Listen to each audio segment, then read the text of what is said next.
Let's talk about Philly. I, watching the riots that's going on in the United States right now, and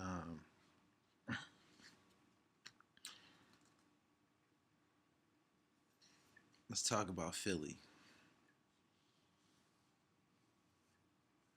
I'm gonna give you my Philly story, um, so the rest of the world might be able to understand Philadelphia, what you're looking at, so you might understand it. Um, give you my Philly story.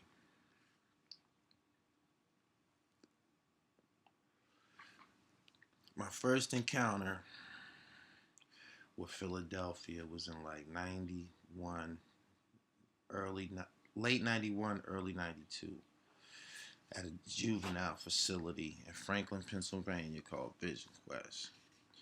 At the time, this juvenile facility was known, big reputation in Pennsylvania and probably some other states. Big reputation for being violent and filled with some of the wildest juvenile delinquent kids in the state of Pennsylvania, New Jersey. And you might have had some New York kids in there. Little Delaware. Delaware was there too. But anyway, this juvenile home was 100% dominated by Philadelphia. I can't tell you the population of this juvenile facility, Vision Quest, because this is a big facility, like a big organization. Corporation. This is a corporation. Vision Quest is a corporation, and I'm talking about a branded corporation. They have Vision Quest on the West Coast, what they did, and it just was all over the United States basically. But it was originated and founded in Franklin, Pennsylvania. But they had camps all over Pennsylvania and different parts of Pennsylvania, camps that all functioned and governed under this guy named Bob Burton. That's who ran Vision Quest. So anyway, um,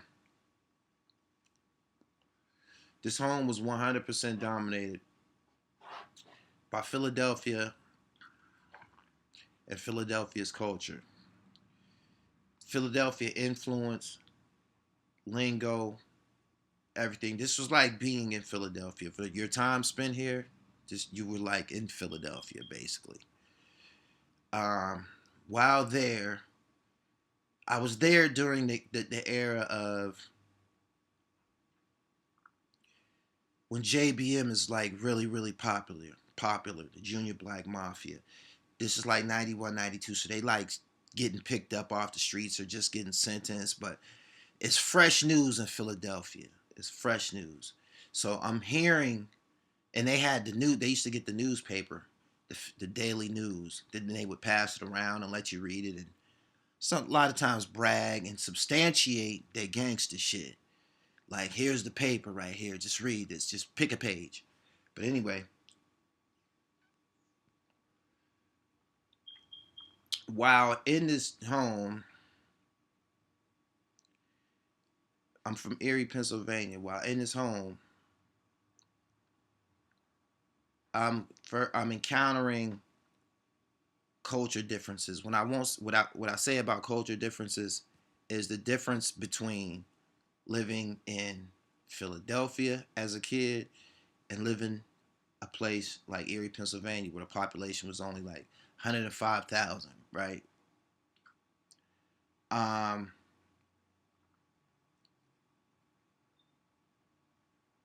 this place was so violent, man. This shit was buck fucking wild, right?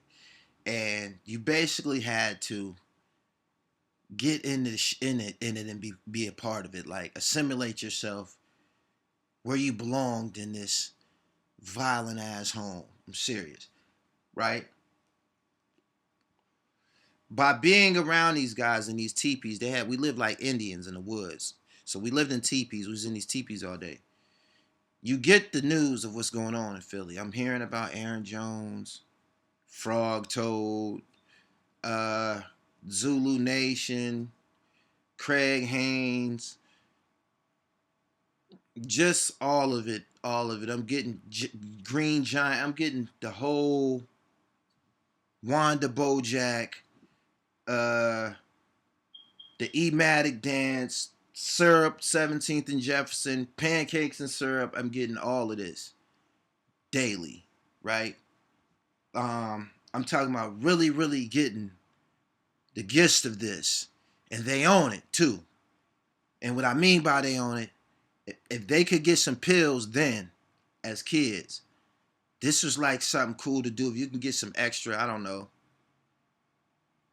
cough syrup or Tylenols or some shit like that. Like they was on that type of shit. But anyway, um, 100% hardcore for the most part. Hardcore as a whole. Um, Tough.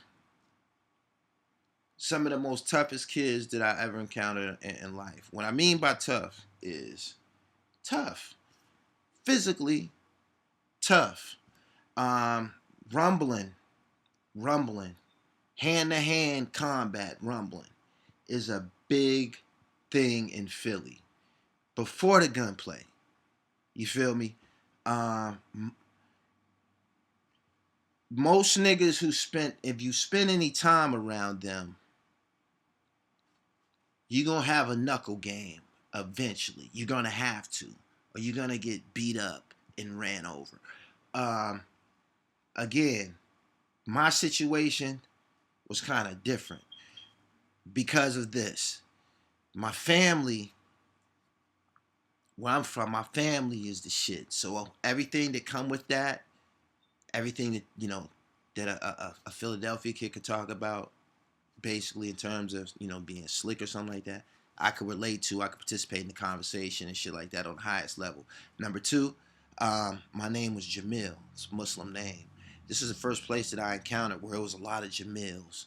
It wasn't a lot of Jamils where I was from. It was maybe like just a few and shit, but a lot of Jamils. Everybody, we all knew each other's name, what it meant, the whole Arabic thing.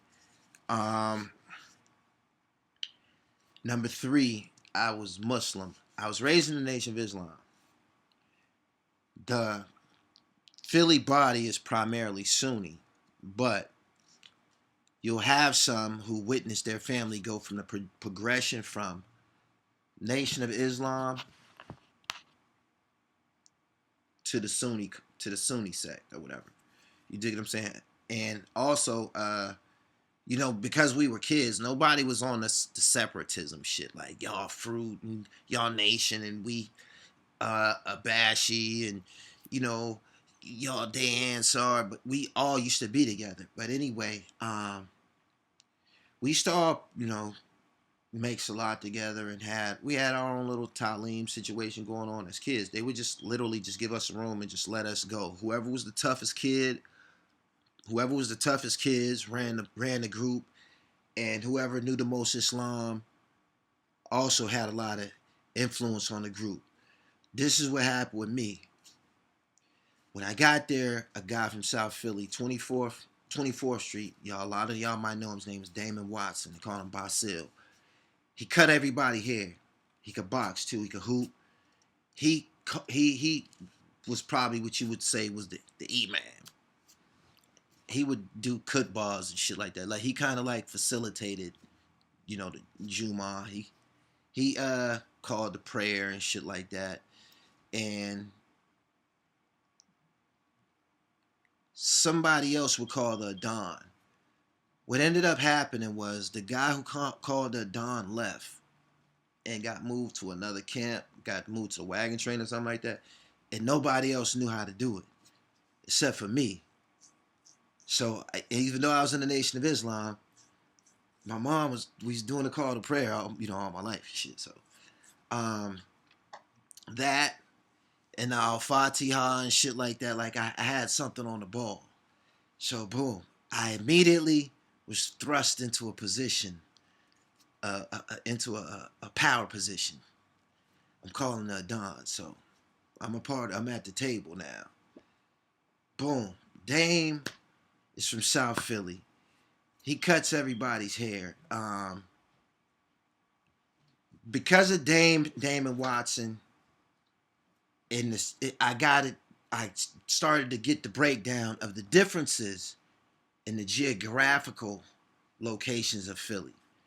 Because um, even though it was a bunch of big crowd of Philly guys there, even though it was a big crowd of Philly guys there and shit, the guys from South Philly, they kind of moved together or was in a ball, or you just knew that you knew who they was in a huge body, talking about thousands and thousands of kids.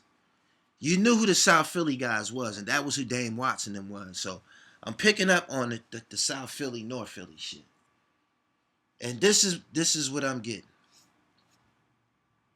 I'm also getting the West Philly thing too. I got to give y'all all of it. I'm gonna go on the prison and everything.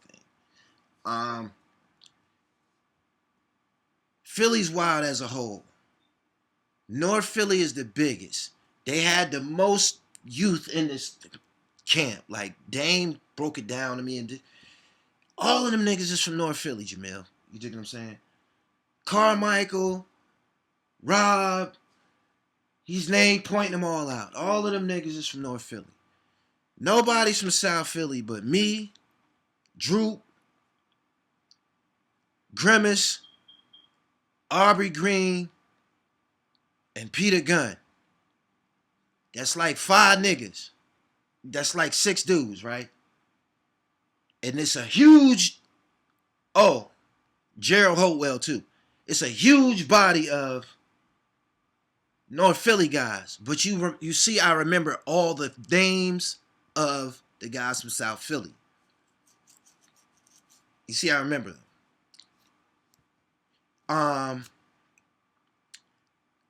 The tough shit, right? Combative as a nature. The Philly, they combative. When I say combative, look at Joe Frazier, the heavyweight champion. Look at his style of how he rumbled. And that's what it was, a rumble. Muhammad Ali boxed. Joe Frazier rumbled. That's that Philly shit. That's that. That's that. So, boom. In this home, your knuckle game was lethal. It was blood everywhere daily and shit. And I picked up on this very, very quick. Shout out to Anthony Locke, Snoop. I think he was my first rumble up there.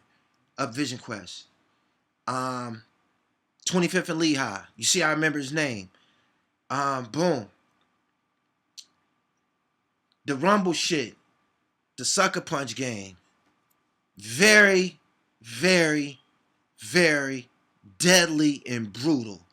I'm talking about very brutal.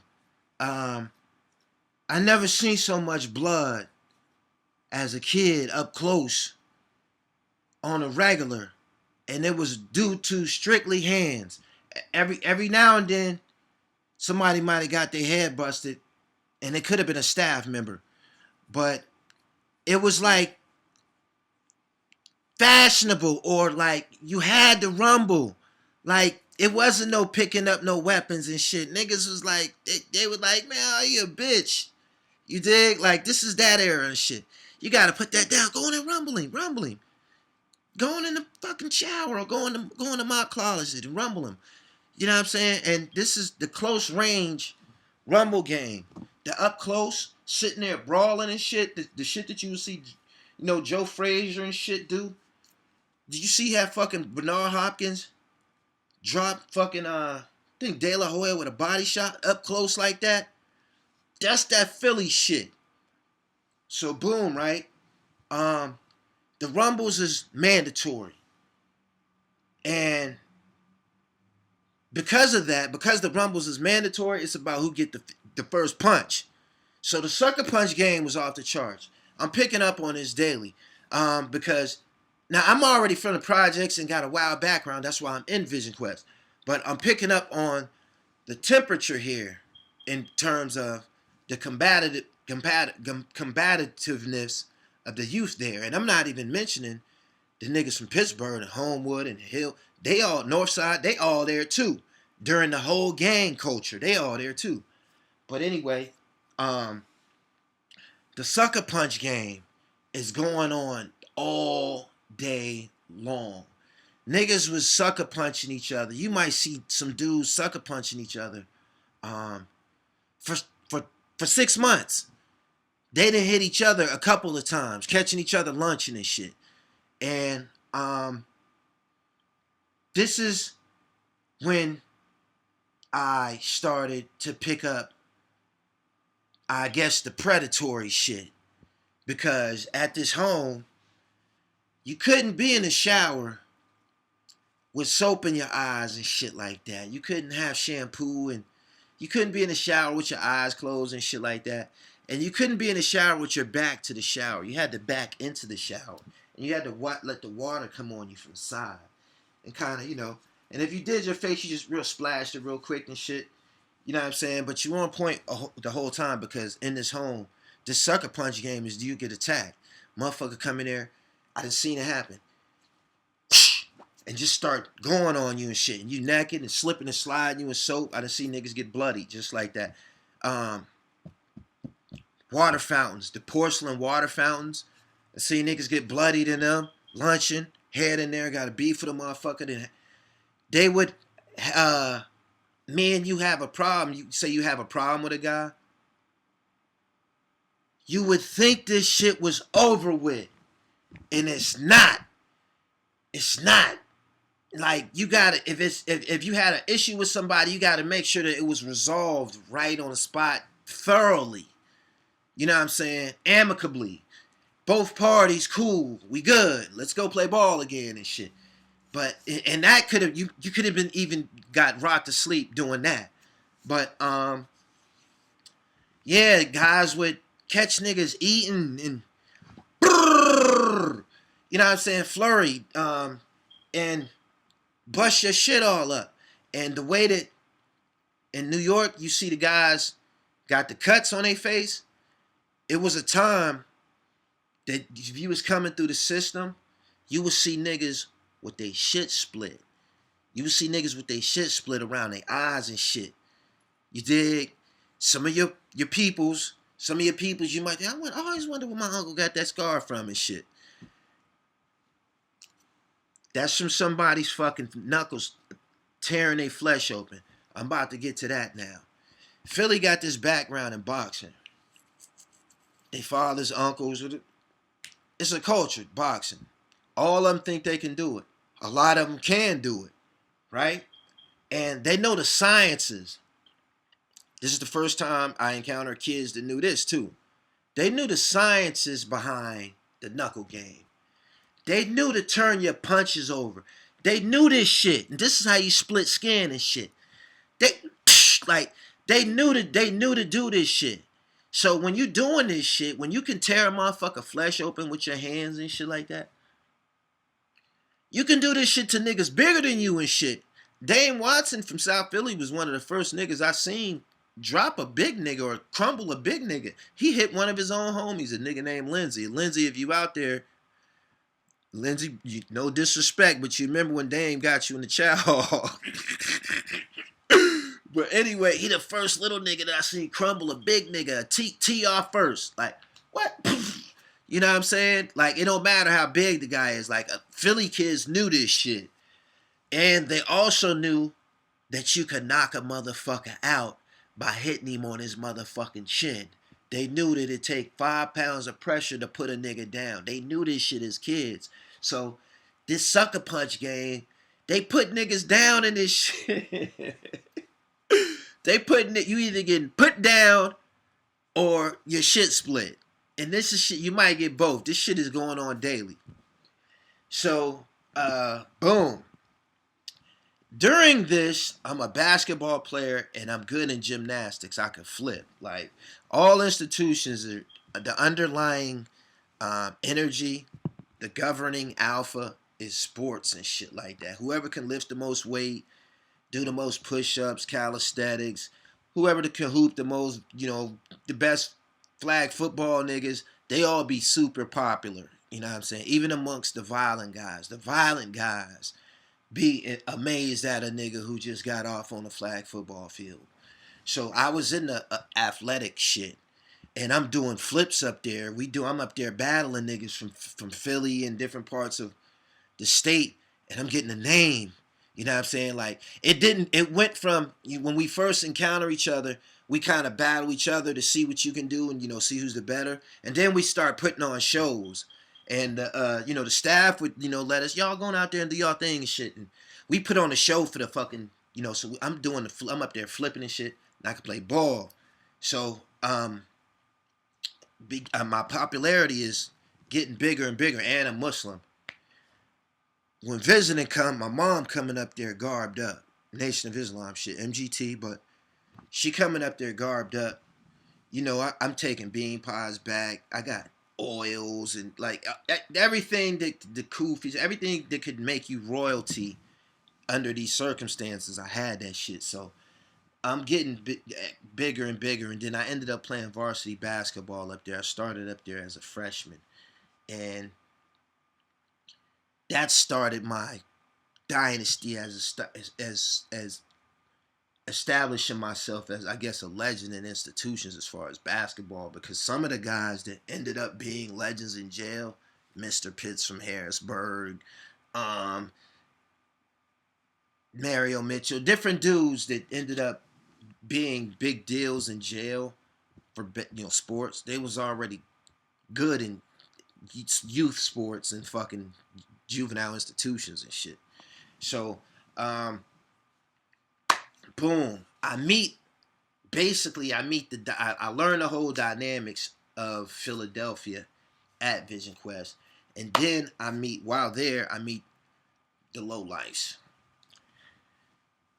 2 of them, 3 of them really, and then you could say a neighborhood. They put me next to this dude. I mean, they brought a guy in a teepee one night when the sheriff van came. They would drop off kids like every Wednesday. They would bring new kids, but they brought a guy in a teepee, and he came in with his duffel bag. That's where you had your clothes and shit all in there. And he came and sat it down, and he had Nike Air Max on, and he had Nike headband on, and he had Guess jean shorts and like a button-up floral type shirt, which is like early 90s fly. He's dipped. And his name's Huff. Huff from Logan Valley. Huff is there, and his buddy comes a little later, PU. And I meet these guys. I got a picture with Huff. I got pictures with PU, who ended up, PU's kind of like, I can say PU is a legend in Philly, street legend. Made a name for himself. Everybody know him. I meet them.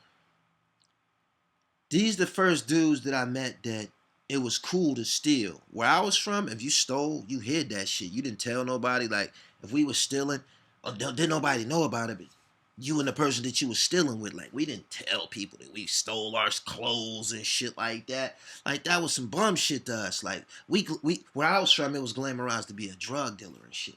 But these niggas that I met from Logan, PU and Huff and these guys, it was glamorized to be a thief.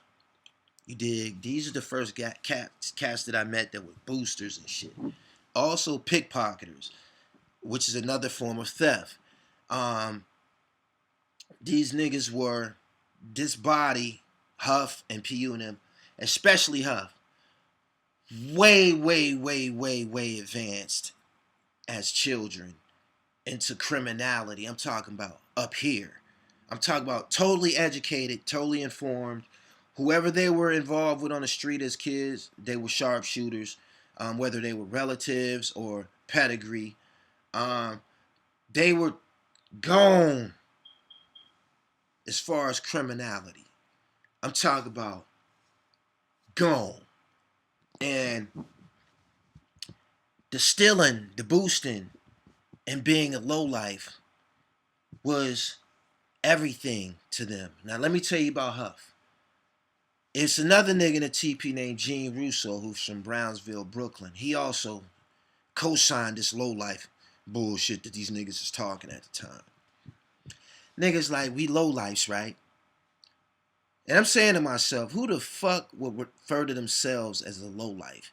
This is the shit that the judge that just sent me here, this is the type shit that he be saying to motherfuckers. Who would call themselves a low life? But these niggas thought that this shit was cool to say. We low lives. You know, they was from Logan Valley, Logan and Philly, so they was throwing up L's anyway, so it was cool to throw up the L to them, PU and all of them, right?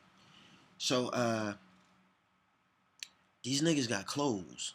Huff in the bag, in the duffel bag, he got the clothes. He got all the fly shit. He got all the fly shit, right? And PU got some fly shit too, who came from another institution too. He got some fly shit too. And they were so gone on criminality, man. Like, they were already using aliases. They had already been in other juvenile homes and served time under fake names. Like, they were so advanced. And these are the guys who are my friends. I'm not a square. I'm just from someplace else. You dig what I'm saying? They're way more advanced than me.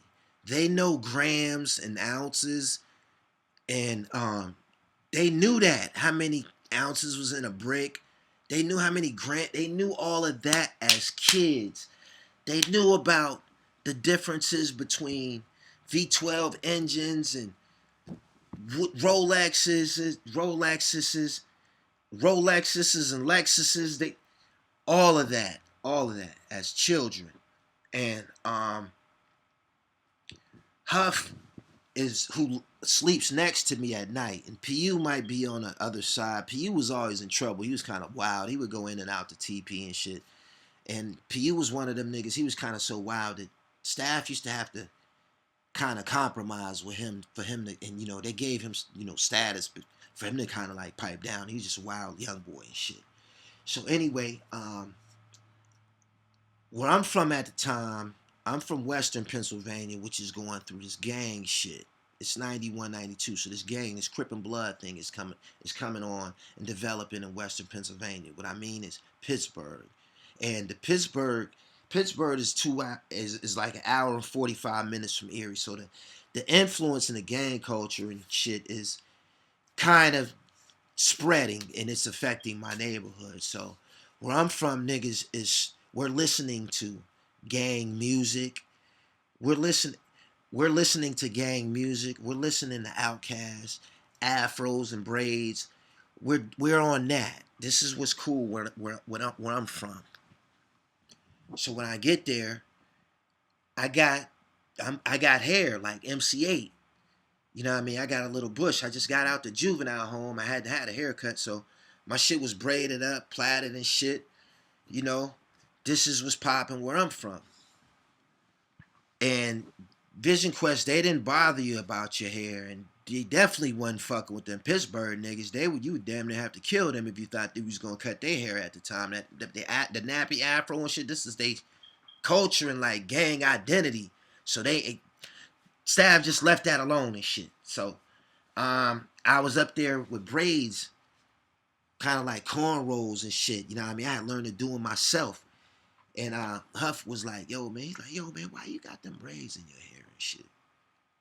And I'm looking at him like, what you mean? It was other niggas in the TP who had braids and hair too. He was like, yo, man. He was like, man, you need to cut that shit, man. He was like, man, that ain't what's up, man. Like, that's some corny shit, right? This is what he's saying to me, right? And while he's saying this to me, all of the cool guys in the whole camp from Philadelphia, they got dark fades. They call it the Dark Vader. That's the 1.5 with the grain all the way around. No fade, no fade, no taper, no nothing. The Dark Vader. All of them got it. All of the fly guys, they got it. And with the points, because we didn't have beards yet, so you know what I mean. Your 1.5 came down in the points and shit, and they all got them and shit.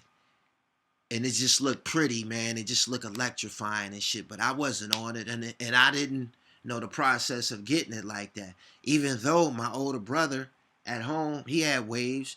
Well, he was in jail at the time. He had waves, but he didn't have the whole beehive all the way around, which is what the Philly boys is rocking. So Huff was like, man, you need to cut your hair, man. Like, he the one that put the thought in my head. He didn't make me feel insecure about it. I just thought about it, and I knew that I wanted my hair to be wavy like Dame Watson from South Philly and shit. And Dame was like real popular. He was a leader and shit.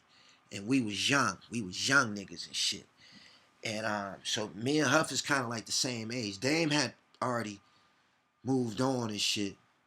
But before he left, Dame ended up cutting my hair. He the first person that gave me a dark fade and shit. So boom, I got the dark fade. And Huff is next to me at night. He basically coaching me on how to get my waves to spinning and shit.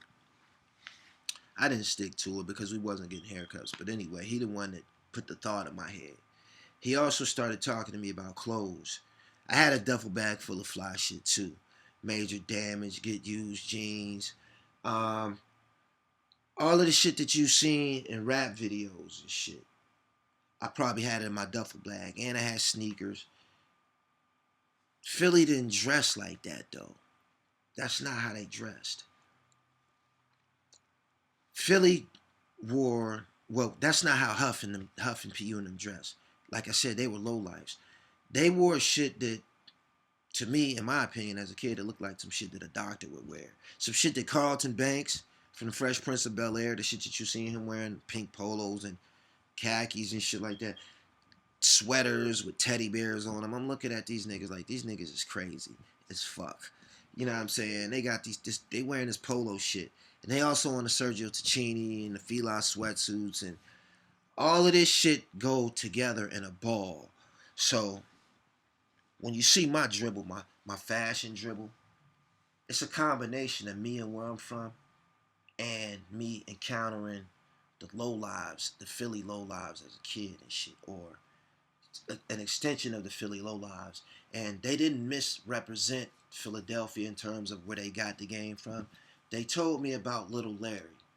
Little Larry was a young boy who was a legend in Philly as a youth, who was a super criminal. You dig what I'm saying? And that's a whole nother story. Little Larry, ask somebody about that. Like I said, I got the whole story. So, boom. Anyway, by the time I got to prison, I had already got my identity, who I was in totality. It was a combination of who I was and where I was from, and different parts of Philly and shit. You dig? And during different parts of my travels, people from Western Pennsylvania were so secular from Philadelphia and institutions, because Philadelphia was so aggressive, that they would ask me, why you fuck with them like that?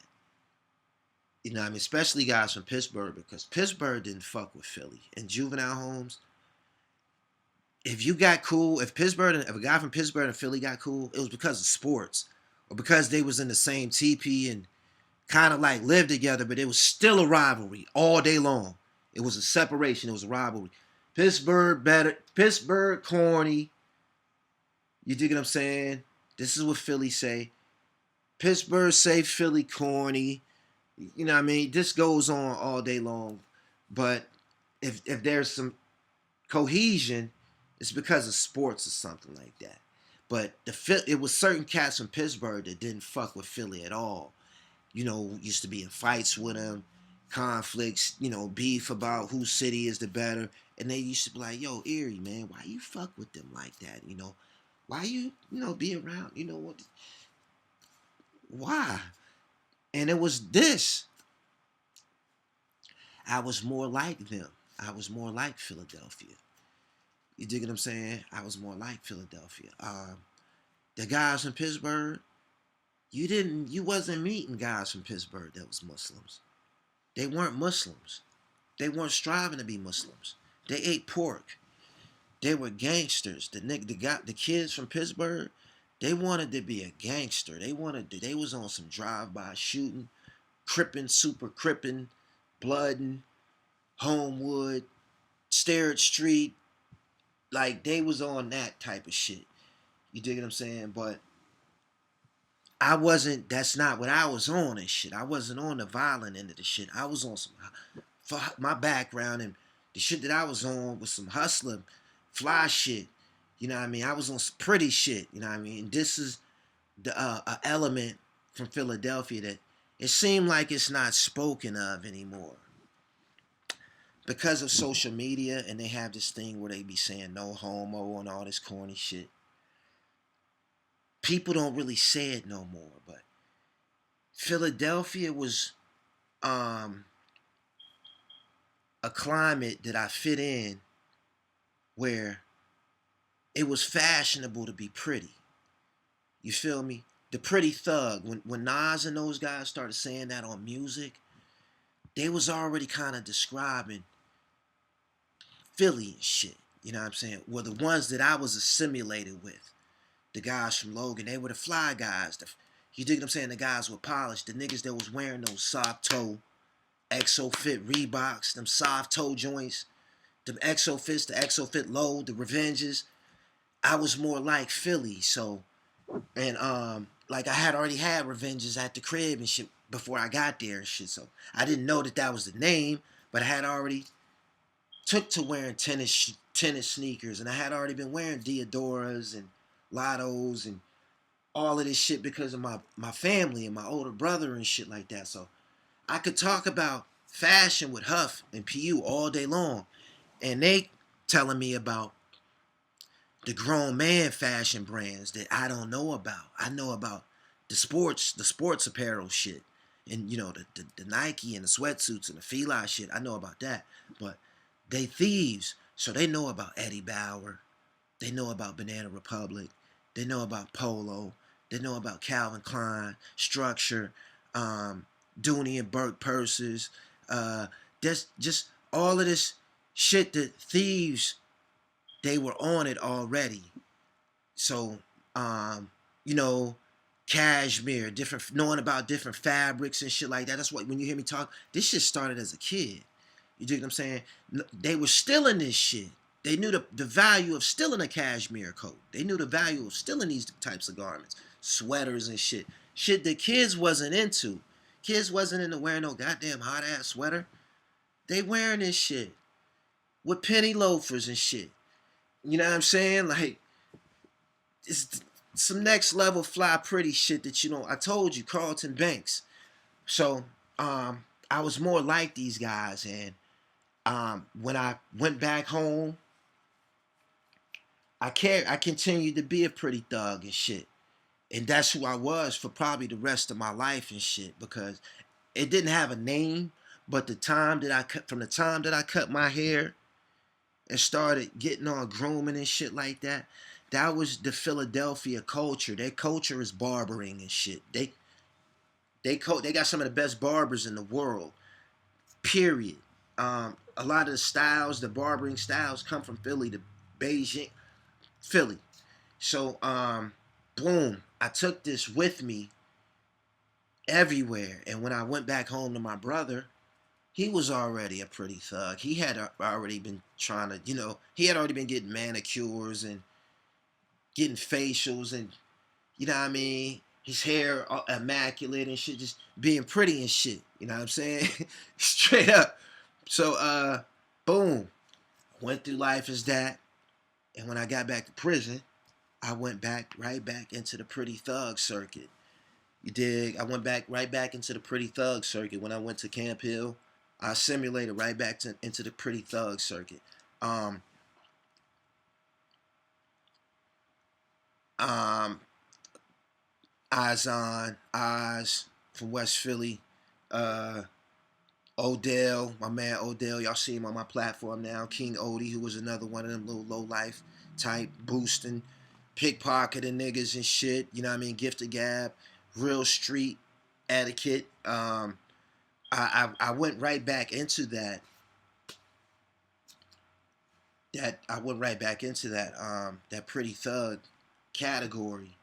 And all of the wild niggas was in the pretty thug category. Everybody had the waves. Everybody had 360s and was trying to be the even with our prison uniforms on, we had blues on. Everybody's pants leg is rolled up and trying to look neat. Got their pants being pressed under their bed at night.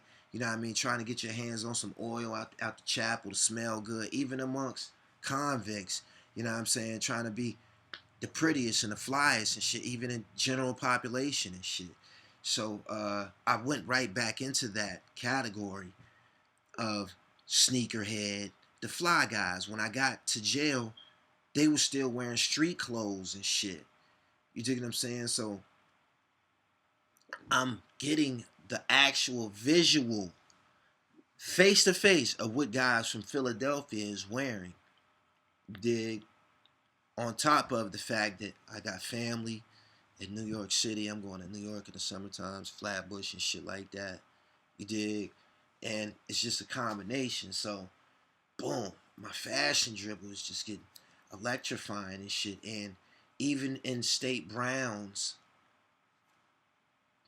even amongst convicts, we identify each other. Who's the pretty niggas? Who's the fly niggas and shit?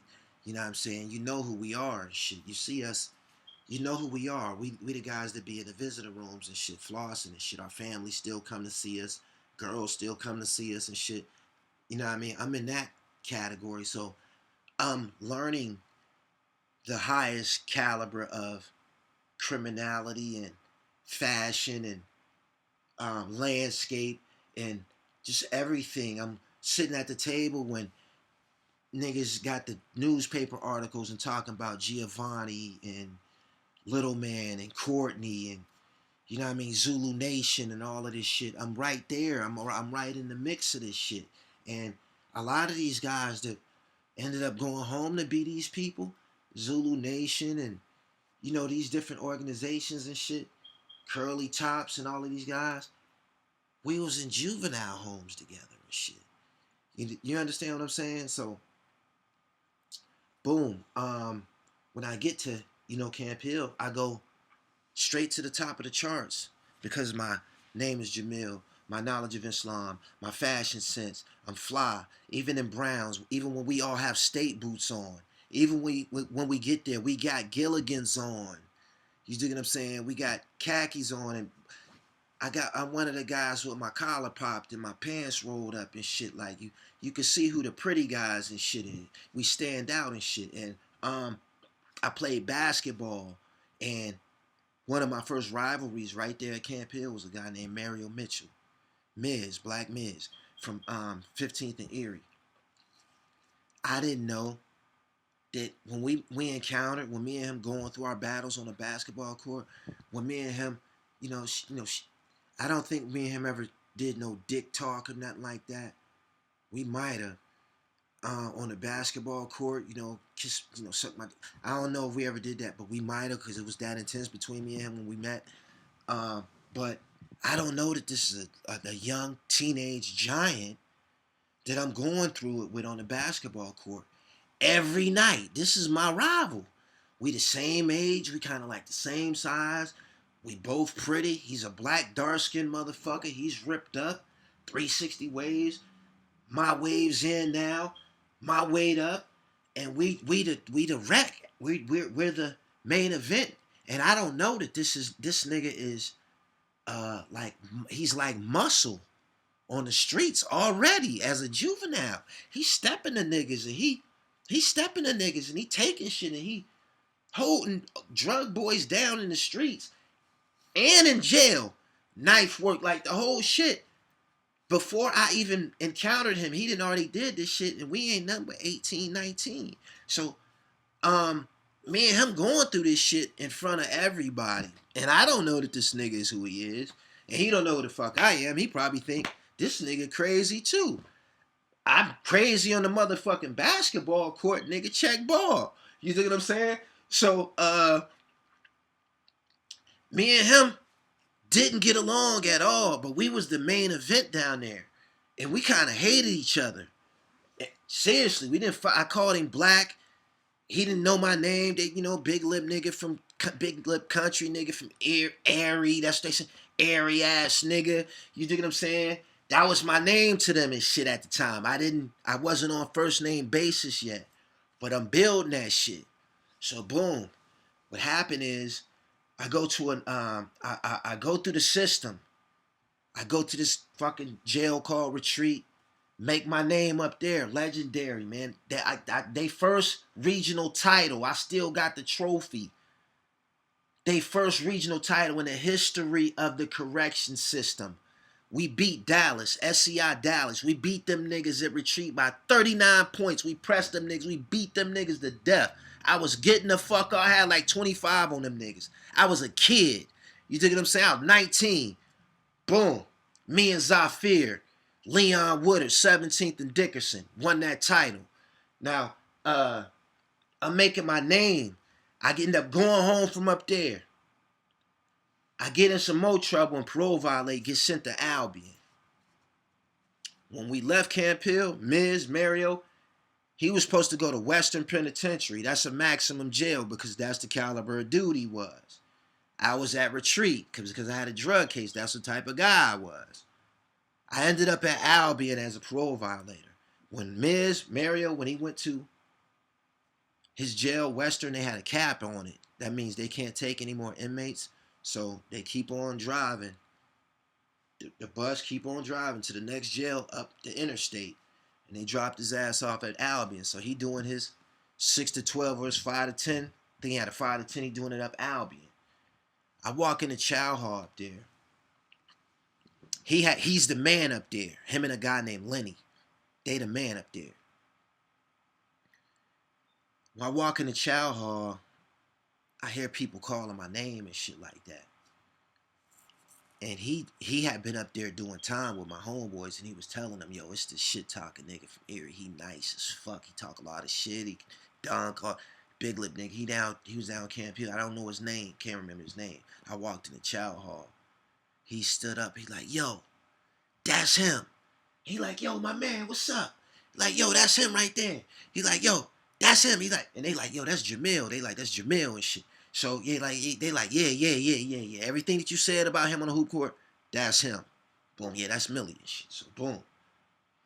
He like, man, homie, come to the yard. We got sneakers for you. You know what I'm saying? We gonna get it on. You know that. Boom, glad to see me. This was my rival. We're at another jail now. He's glad to see me for 2 reasons. Some good records in the jail now. Because we're not kids anymore. We've done a couple of years in the system. We know that we can't disrespect each other on the court. He ready to play some ball. You dig what I'm saying? And he know as soon as I get my shoes and, as soon as I get situated, I'm coming through. And what me and him did all through the system was legendary and shit. But I'm learning how wild they are. You dig? Because I'm in jail with them. So when I see the melee that's going on in Philly and in regards to the protests, I know their mentality. I know the type of people that they are. And the way that the protests unfolded was like this. It started in Minnesota, right? This shit went from Minnesota, think Louisville, Kentucky, North Carolina, different cities are starting to erupt in protest. That shit hit Atlanta. We got social media. When that video came out of them niggas popping that case open with them Rolexes, that was the turning point in the protest. And because Philly's protest date was like a couple of days later, I think that Saturday, maybe like the next day or some shit like that. And Philly's watching each city erupt in protest. And they saying to themselves, wait until they get here. Wait until y'all see this. And I know this. I know their mentality. They saying, wait. And when they seen them Rolexes, this is something that they do anyway. This is a culture. It's always been a culture down there. Going back to PU and huffing them in the juvenile home. The smash and grab, the robbery, the thefts, the looting, going in the store 30 deep, snatching shit, they already on this. They already been doing this shit since youth. This was a culture. Nick, before the drug game, before everybody was able to get their hands on packs, niggas, neighborhoods used to do this shit. Go to certain stores and just bum rush and shit like that. So when you see this shit, when this shit happens, they already have this shit in their spirit. A good part of the city already have this. Take money. They used to have songs. Take money, money, take money. Y'all remember it? I think it was maybe Ram Squad or somebody. Yeah, take money. You know how y'all give it up. So boom. They seen the motherfucking Rolex robberies. The motherfucking people at Icebox in Atlanta, y'all can blow that shit out your ass talking about that shit was fake. I believe that shit to be real. Now, whether it was real or it was fake, Philly seen that. When Philly said, oh, all right, put them AKs down that they be toting in Philly for the weekend. Put these hammers down. All of the wild niggas who into that, who want some things, is just waiting for this shit to spin out of control. You see what I'm saying? So they can pounce. Now, in this city of brotherly love, you have a neighborhood called Kensington. My first time encountering a hard-nosed white boy was from Kensington. His name was Ted Horn. See, I remember his name. Theodore Horn, Vision Quest. First white boy told me, yeah, I'll fight you, motherfucker. I'm not afraid of you acting like a goddamn rooster and shit. I said, oh, shit, this hunky crazy. Right? So, yeah, Ted Horn from North Philly and shit, right? Boom. I know Ted probably didn't got whacked or didn't body somebody. He'd had a short fuse, but anyway, boom. Ain't no chumping no Kensington white boy all like that. They already been lied, kicked, stepped on, cheated, manipulated, downtrodden by the system. This neighborhood, Kensington and Allegheny, it's full of nothing but what America would describe as white trash. And they're on drugs. They've been written off. This is a zombie land. I have a video on my channel from months ago where I drove through Kensington and Allegheny. And you see the decay. You can almost smell it from your video screen. You see the junkies bent over off that good dope. You see it, and you just know it's just a third world country that exists right in the middle of North Philly. When the protests broke out, when the looting broke out, all them junkies, all them white trash, all them people, all the homeless, all the people, the East Coast Skid Row, all of them said, this is it. This is it. We ain't gotta be dope sick today, y'all. We ain't gotta be dope sick today, goddammit. We going down to the protest. We getting in on this shit. And before you know it, the whole city snowballs. And the momentum takes shape. And you have people who aren't even criminals. You dig what I'm saying? And like you said, a lot of people say, what's going on isn't about George Floyd. It's past George Floyd. It's about disorder now. There's disorder. When you see a guy get killed like that on camera with a foot on his neck, there's a cliche, they got their foot on my neck. When you see that shit and it's public like that, all order has been removed from society. So what you see when you look at these riots and you see people spot rushing stores and businesses, it's just total chaos and anarchy and shit, created by racism. You could look at it. What you see, this shit is like domestic terrorism. It has to be domestic terrorism. The president is called in the National Guard to restore order and shit like that. But this shit, there was a catalyst for this, and it's called police brutality. These murderous police, like this dude Derek, whatever, Siobhan, and the Asian guy, his brother-in-law that watched him. This shit has got to fucking stop. But Philly as a city has always had extreme conflict and resentment for the police. Their police chief dropped a bomb on a whole neighborhood. I think his name was Mayor Rizzo. Correct me if I'm wrong. You can put it in the comments. Dropped a bomb on a neighborhood of black people the MOVE organization, I think in 1984 and 85, in front of the whole city and just blew up the whole block, killed women, kids, dogs, cats, killed the whole block. And shot them down, and a lot of them just now coming home from this barbaric act. Another one of the Holocaust situations that happened in North America. So when you see all of this shit, these images of the United States looking like a third world country, motherfuckers running around barefooted with shit tied on their head, looking like militias, tearing in the businesses, and we've been quarantined for 4 months. Motherfuckers been locked in for 4 months.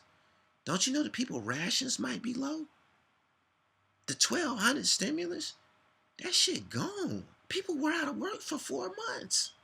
That didn't do anything. There's people that actually need that shit. And the opportunity was presented. So look what you have. And the reason? Because he had his knee on your throat. He had his foot on his throat. You dig what I'm saying? And a lot of Americans feel like society has his foot on my throat. And this is the time when I can express myself and expel energy and say, now, this is what the fuck you get for shooting my uncle down 20 years ago. A guy left in my comments that his grandmother was crying tears of joy at the things that she seen the youth do, because she lived through the civil rights era of when they were getting dogs sicked on them and just totally destroyed the 16th Street Baptist Church. So when somebody that's 86 years old, 90 years old, sit back and see this, they don't give a fuck about it. You dig what I'm saying? So a lot of people who are being vocal about our struggle, that's our people who've been murdered. All them posters all over the years, all the posters, all them bodies. You know what I mean? Castile, Philando Castile, Eric Garner, Trayvon Martin.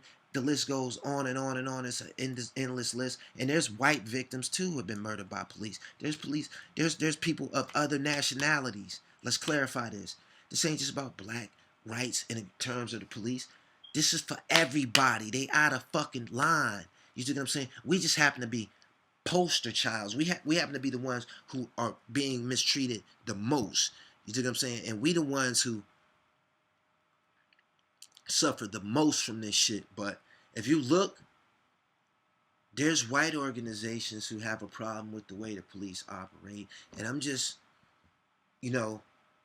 speaking rationally and shit, like, something has to change in terms of how Americans are treated and shit.